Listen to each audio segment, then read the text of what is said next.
Aceitos em Cristo. Artigo na revista Sinais dos Tempos, 4 de julho de 1892. Porque Deus amou ao mundo de tal maneira que deu seu Filho unigênito, para que todo o que nele crê não pereça, mas tenha a vida eterna. Esta mensagem é para o mundo, pois todo o que significa que toda e qualquer pessoa que cumpre a condição pode partilhar a bênção. Todos os que olham para Jesus, crendo nele como seu Salvador pessoal, não perecerão, mas terão a vida eterna. Foram tomadas todas as providências para que tenhamos a recompensa eterna. Cristo é nosso sacrifício, nosso substituto, nosso penhor, nosso intercessor divino. Ele se nos tornou justiça, santificação e redenção. Porque Cristo não entrou em santuário feito por mãos, figura do verdadeiro, porém no mesmo céu, para comparecer agora por nós diante de Deus. Hebreus capítulo 9, verso 24.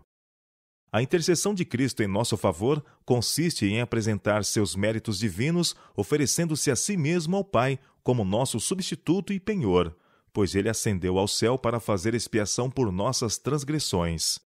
Se alguém pecar, temos advogado junto ao Pai, Jesus Cristo, o justo. E ele é a propiciação pelos nossos pecados, e não somente pelos nossos próprios, mas ainda pelos do mundo inteiro. 1 São João, capítulo 2, versos 1 e 2. Nisto consiste o amor, não em que nós tenhamos amado a Deus, mas em que ele nos amou e enviou seu Filho como propiciação pelos nossos pecados. 1 São João, capítulo 4, verso 10. Por isso também pode salvar totalmente os que por ele se chegam a Deus, vivendo sempre para interceder por eles. Hebreus capítulo 7, verso 25. Diante destas passagens, é evidente que não é a vontade de Deus que sejais receosos e aflijais vossa alma com medo de que Deus não vos aceite, porque sois pecaminosos e indignos. Chegai-vos a Deus, e ele se chegará a vós outros. São Tiago, capítulo 4, verso 8. Apresentai vosso caso diante dele, implorando os méritos do sangue derramado por vós na cruz do Calvário. Satanás vos acusará de ser grandes pecadores, e precisais admitir isso, mas podeis dizer: sei que sou um pecador, e é por esta razão que necessito de um Salvador. Jesus veio ao mundo para salvar pecadores. O sangue de Jesus, seu Filho, nos purifica de todo o pecado. Se confessarmos os nossos pecados, ele é fiel e justo para nos perdoar os pecados e nos purificar de toda injustiça.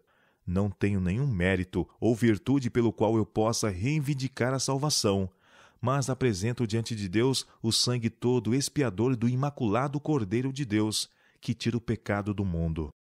Esta é a minha única reivindicação. O nome de Jesus me dá acesso ao Pai. Seu ouvido, seu coração está aberto à minha mais débil súplica, e ele supre minhas mais profundas necessidades. É a justiça de Cristo que torna o pecador penitente aceitável a Deus e opera sua justiça. Por mais pecaminosa que tenha sido sua vida, se ele crê em Jesus como seu Salvador pessoal, permanece diante de Deus nas imaculadas vestes da justiça imputada de Cristo. O pecador tão recentemente morto em delitos e pecados é vivificado pela fé em Cristo. Ele vê pela fé que Jesus é seu Salvador e está vivo para todo sempre, podendo salvar totalmente todos os que por ele se chegam a Deus. Na expiação realizada para ele, o crente vê tal largura, comprimento, altura e profundidade de eficiência. Ele vê tal inteireza de salvação adquirida a um preço tão infinito, que sua alma se enche de louvor e gratidão. Contempla como por espelho a glória do Senhor e é transformado na sua própria imagem, como pelo Espírito do Senhor. Vê o manto da justiça de Cristo, tecido no tear do céu, talhado por sua obediência e imputado à alma arrependida pela fé em seu nome. Quando o pecador tem uma visão dos incomparáveis encantos de Jesus, o pecado deixa de ser atraente para ele, pois contempla aquele que é o mais distinguido entre 10.000 e totalmente desejável. Compreende por experiência pessoal o poder do Evangelho, cuja vastidão de desígnio só é igualada por sua preciosidade de propósito. Temos um Salvador que vive. Ele não está no sepulcro novo de José. Ressuscitou dentre os mortos e ascendeu ao alto como substituto e penhor de toda a alma crente. Justificados, pois, mediante a fé, temos paz com Deus, por meio de nosso Senhor Jesus Cristo. Romanos capítulo 5, verso 1. O pecador é justificado pelos méritos de Jesus, e isto é o reconhecimento de Deus da perfeição do resgate pago pelo homem. Que Cristo foi obediente até a morte na cruz é uma garantia da aceitação do pecador penitente pelo Pai. Permitiremos então que nós mesmos tenhamos uma experiência vacilante de duvidar e crer, de crer e duvidar? Jesus é a garantia de nossa aceitação por Deus. Alcançamos favor perante Deus, não em virtude de algum mérito em nós mesmos, mas devido à nossa fé no Senhor, justiça nossa. Jesus está em pé no Santo dos Santos para comparecer agora na presença de Deus por nós. Ali, ele não cessa de apresentar seu povo, momento após momento, perfeito nele.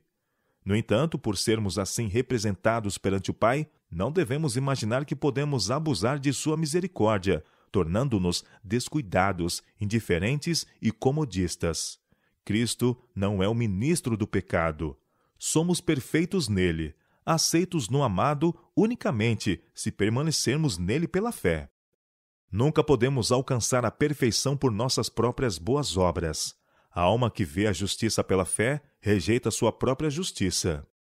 Encara a si mesma como incompleta, seu arrependimento como insuficiente, sua mais forte fé como sendo apenas debilidade, seu mais custoso sacrifício como escasso, e se prostra com humildade aos pés da cruz. Mas uma voz lhe fala dos oráculos da palavra de Deus. Com estupefação ele ouve a mensagem. Nele estais aperfeiçoados. Agora tudo está em paz nessa alma. Não precisa mais esforçar-se para encontrar algum merecimento em si mesma, alguma ação meritória pela qual alcance o favor de Deus. Contemplando o Cordeiro de Deus, que tira o pecado do mundo, ela encontra a paz de Cristo, pois o perdão é aposto a seu nome, e ela aceita a palavra de Deus. Nele estais aperfeiçoados. Colossenses capítulo 2, verso 10. Quão difícil é para a humanidade, por muito tempo acostumada a acalentar a dúvida, a aceitar essa grandiosa verdade. Todavia, que paz ela traz à alma e que vitalidade! Olhando para nós mesmos em busca de justiça, para encontrar aceitação diante de Deus, olhamos para o lugar errado, pois todos pecaram e carecem da glória de Deus. Devemos olhar para Jesus, porque todos nós, com o rosto desvendado, contemplando como por espelho a glória do Senhor, somos transformados de glória em glória na sua própria imagem. 2 Coríntios capítulo 3, verso 18. Deveis encontrar vossa inteireza contemplando o Cordeiro de Deus que tira o pecado do mundo. Postando-se diante da transgredida lei de Deus, o pecador não pode purificar-se a si mesmo, mas, crendo em Cristo, ele é o objeto de seu amor infinito e revestido de sua justiça imaculada. Jesus orou pelos que creem em Cristo. Santifica-os na verdade. A tua palavra é a verdade, a fim de que todos sejam um.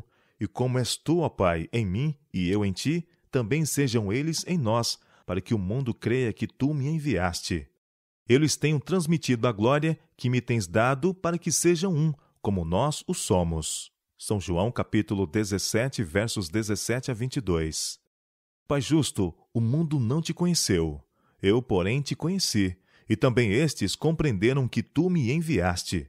Eu lhes fiz conhecer o teu nome, e ainda o farei conhecer, a fim de que o amor com que me amaste esteja neles, e eu neles esteja. São João capítulo 17, versos 25 e 26. Quem pode compreender a natureza dessa justiça que restaura o pecador crente, apresentando a Deus sem mácula, nem ruga, nem coisa semelhante? Temos a empenhada palavra de Deus de que Cristo se nos tornou justiça, santificação e redenção. Permita a Deus que confiemos em sua palavra com implícita confiança e desfrutamos sua mais copiosa bênção. Porque o próprio Pai vos ama, visto que me tendes amado e tendes crido que eu vim da parte de Deus. São João capítulo 16,